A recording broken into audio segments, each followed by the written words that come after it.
Hello दोस्तों, स्वागत है आप सभी का हमारे इस YouTube चैनल पे। तो आज हम लोग इस वीडियो में कुछ नया और कुछ महत्वपूर्ण चीज़ देखने वाले हैं। जैसा कि आप लोगों को पता होगा कि इससे पहले वाले वीडियो में हम लोग विलोपन विधि से समीकरण सॉल्व करना सीखे थे। आज हम लोग इस वीडियो में प्रतिस्थापन विधि से समीकरण को सॉल्व करना सीखेंगे, जो कि काफ़ी ईजी है और काफ़ी महत्वपूर्ण है। तो कृपया आप लोग इस वीडियो को अंत तक देखिएगा।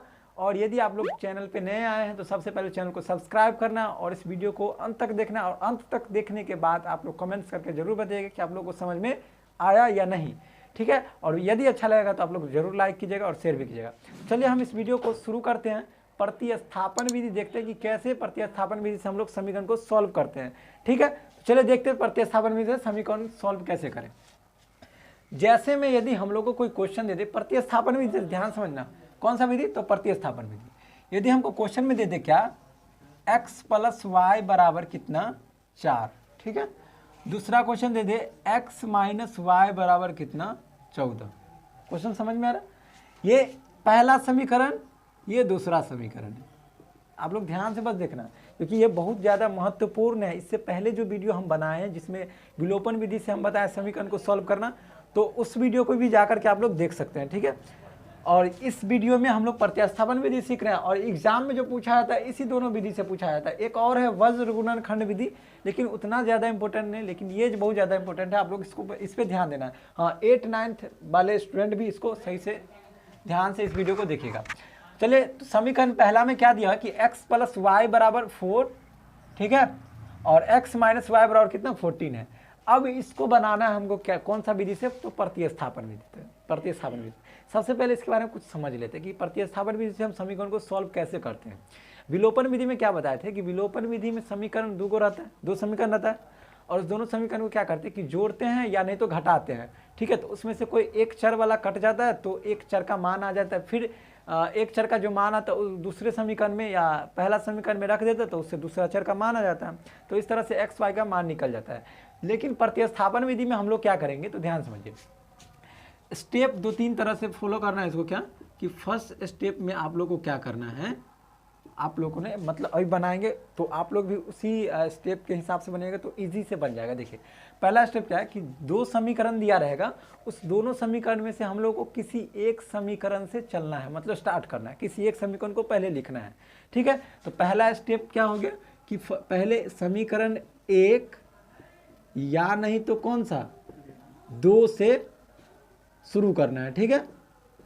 उससे क्या होगा कि इससे जो हम चलेंगे समीकरण 1 या 2 से, तो उससे समीकरण 3 आ जाएगा, समीकरण 3 बन जाएगा। दोनों समीकरण में से हम किसी एक समीकरण से चलेंगे तो समीकरण कौन सा आएगा 3, अभी हम बताएंगे, समझ में आ जाएगा। उसके बाद स्टेप 2 में क्या करना है, तो ध्यान समझना। स्टेप 2 में क्या करेंगे हम, तो ये जो समीकरण 3 आएगा ना, इस समीकरण 3 में या तो x के बराबर में आ जाएगा सब, या नहीं तो y के बराबर में आ जाएगा, ठीक है। x के बराबर में आएगा, नहीं तो y के बराबर में आ जाएगा। जिसके भी बराबर में आ जाएगा वो उसका मान हो जाएगा। और उस मान को स्टेप 2 में क्या करना है, उस मान को यदि आप समीकरण 1 से चले थे तो उस मान को समीकरण 2 में रखना है। यदि आप समीकरण 2 से चले थे तो वो जो मान आएगा x या y का, उस मान को समीकरण 1 में रखना है, ठीक है।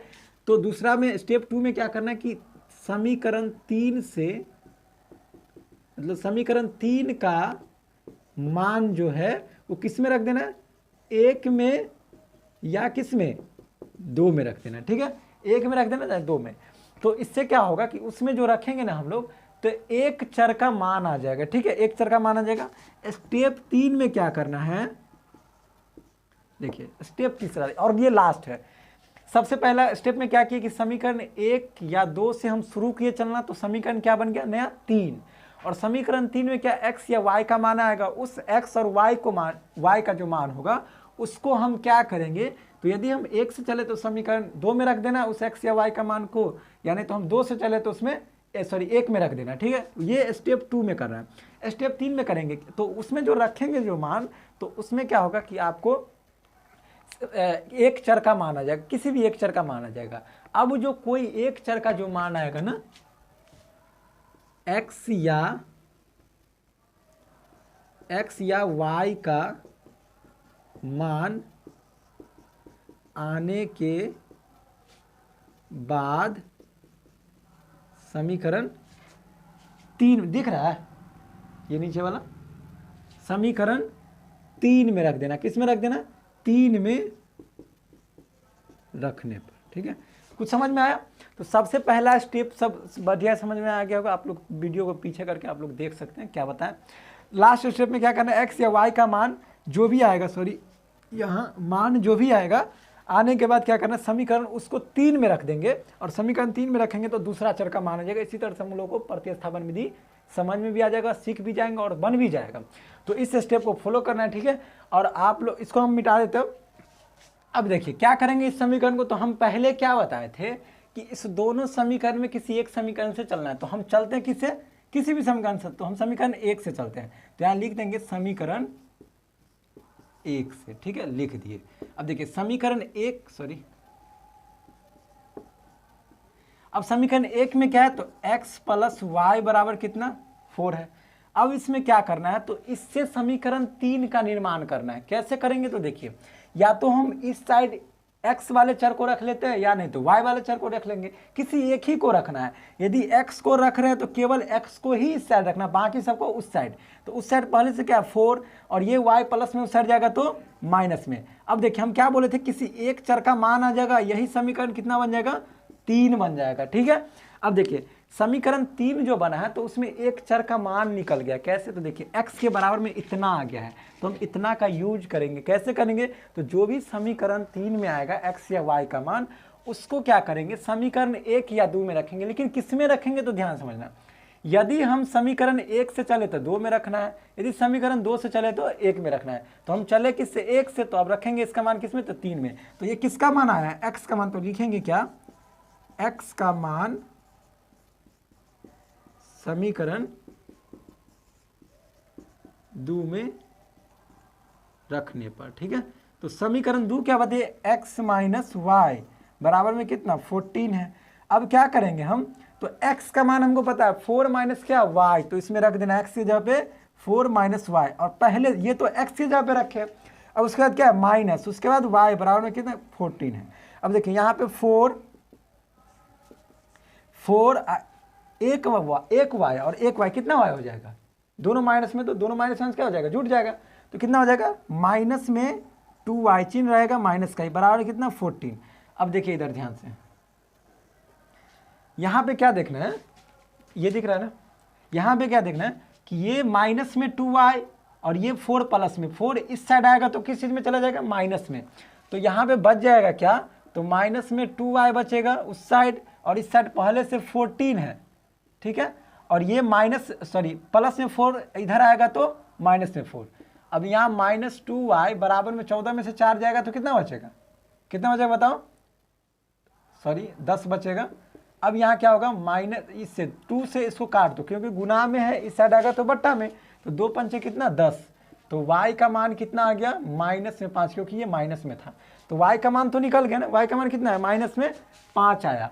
अब क्या करेंगे, देखिए अब y का मान किस में रख देना है, तो समीकरण y का मान समीकरण किस में रखना है, तो 3 में रख देना है। यही लास्ट स्टेप है। जो भी एक चर का मान यहाँ पे आएगा उसको समीकरण 3 में रख देना है। तो लिखेंगे y का मान समीकरण किस में रखने पे? 3 में रखने पे। समीकरण 3 क्या है, तो x बराबर 4 माइनस क्या? y। अब देखिए 4 माइनस y का मान कितना? माइनस में 5 है। ठीक है, तो 4 माइनस माइनस क्या हो जाएगा? प्लस, और यहाँ क्या? 5। अब यहाँ पे दोनों को जोड़ दो, कितना हो जाएगा? 9। तो ये किसका माना है? x का माना है। तो यहाँ लिखेंगे, इसीलिए x बराबर कितना हो जाएगा? x बराबर कितना हो जाएगा? 9, और y बराबर कितना हो जाएगा? -5।